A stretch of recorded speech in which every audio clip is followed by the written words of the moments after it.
Taking a little break from the morning real quick, came across this article. As a result, of course, this is what you hear in the financial markets, because many of these stocks, like for example AstraZeneca, trade.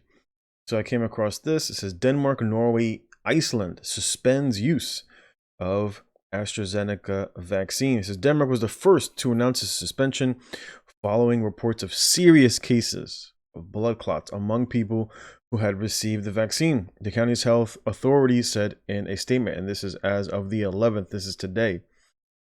It says Copenhagen, Denmark, Norway, and Iceland on Thursday temporarily suspend the use of AstraZeneca's C19 vaccine over concerns about patients developing post-jab blood clots, as the manufacturer and the Europeans medicine watchdog insisted the vaccine was safe. It says Denmark was the first to announce its suspension following reports of serious cases of blood clots among people who had received the vaccine, the country's health authorities said in a statement. It stressed the news was precautionary and that it had not determined at any time that there is a link between the vaccine and the blood clots. And my serious question is, as a nurse, right? Do you ever think any of these countries are going to say yes? We already know that the narrative is for overwhelmingly the vast majority of people, if not all people, to take the vaccine. The more people who comply, despite the statistics showing that overwhelmingly COVID-19 has a 99% survival rate.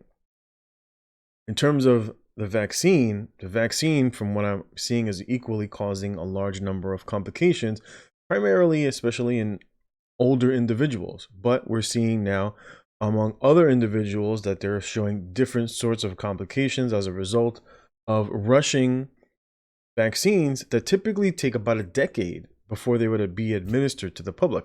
There would usually be a large amount of studies and science to show whether the efficacy of a particular vaccine or not. And for the most part, even a vaccine, for example, like the flu vaccine, typically has around a 20% efficacy rate across all spectrum, right? Because you get different variants of the flu, just like you get different variants of COVID-19, right? Just what you keep hearing, that one is more, one spreads more than the other. And of course, that's the exact same thing with the flu. We typically get a vaccine here in America that's, for the most part, the strains that the scientists think that we're going to get, and they manufacture the vaccine accordingly. In some years, the vaccine is maybe 20% effective in preventing or limiting the flu. How much more so should people be cautious about a novelty virus and a brand new vaccine about injecting it into your arm? It goes on to say, as of March 9th, 22 cases of blood clots have been reported among more than 3 million people vaccinated, right? So it's not by comparison to the individuals, not a huge amount, but it is, of course, precaution. And this is typically not something that you would see in individuals. It says Austria announced on Monday that it also had suspended the use of a batch of AstraZeneca vaccines after a 49-year-old nurse died of severe blood clot problems days after receiving an anti-COVID shot. And this kind of reminds me of the doctor in Miami who had like no platelets. Like he took the vaccine, and then I think it was about 14 days later he had passed away. And of course, it was inconclusive about whether or not this very healthy doctor who had no medical history just randomly, up and died with no platelets, right? It was basically what he died of. There was no platelets. He died of a hemorrhage.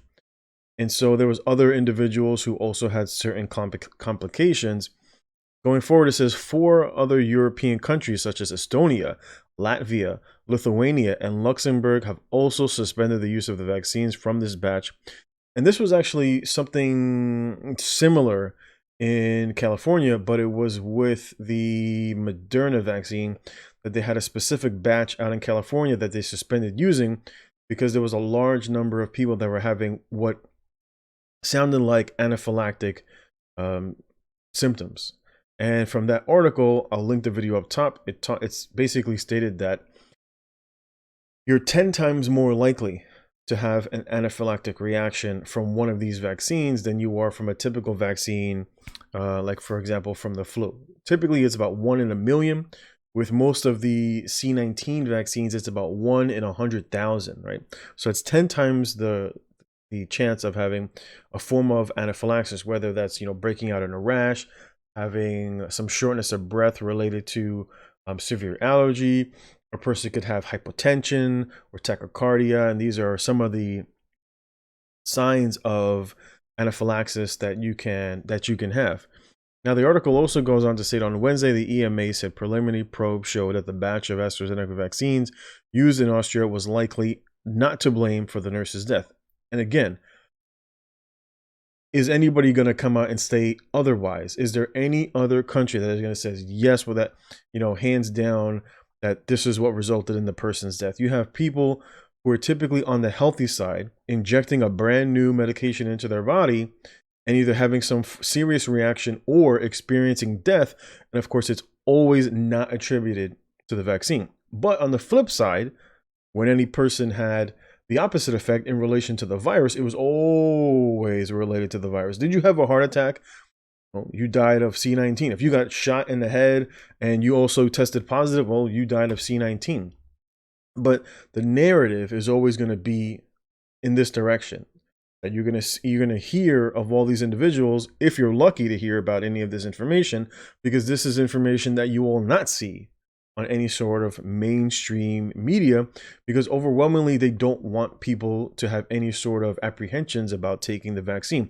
Even to the point where CNN, there was a doctor that came on CNN that stated that you should not be surprised in hearing about older individuals dying as a result of the vaccine. And this is basically to seed it into your brain that if you start to hear people dying left and right, especially old people, well, it's to be expected. And this should be, of course, a cause of alarm for many individuals who are deciding whether or not they want to take this. Goes on to say, it says, this is a super cautious approach based on some isolated reports in Europe. Says Stephen Evans, a professor of pharmacoepidemiology, and there's always some sort of doctor that they can find to basically be complicit in this whole narrative. It says the risk and benefit balance is still very much in favor of the vaccine. And do you think that there's going to be a doctor who's going to say otherwise? We've already seen what happens to those doctors who came out and said that perhaps there is this other data over here that says maybe we are overreacting in terms of the severity of the disease, especially when we look at it from a statistical standpoint, that the vast majority of individuals who typically die, like I said in my last report, as stated by the CDC, is that about 80% of all individuals who do pass away were typically people who were obese or overweight. So there is, of course, something you can do, which is make sure that you are keeping your weight and, of course, keeping your body in healthy shape. Goes on to say, AstraZeneca, the company which developed the vaccine with Oxford, defended the safety of its product. And are they going to say otherwise? They are financially inclined and motivated to say, of course, that the vaccine is not related to whatever is going on. Is any company, do you think any manufacturer of a drug is going to say, yes, our vaccine is at fault? Of course not. They have a financial motivation. And as a result, the individuals who unfortunately experience the complications are the ones who end up with the results of either getting sick or unfortunately losing their life as a result. I'm going to link a little video that should cause you to think. I want you to think about what is said in the video along with another picture. I'm going to leave it here. I'm going to roll the video right now. Institutions are going to say you can't come in here unless you have the vaccine.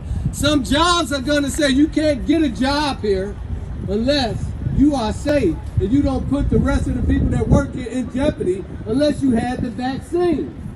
If you want freedom and if you want social justice, take the vaccine.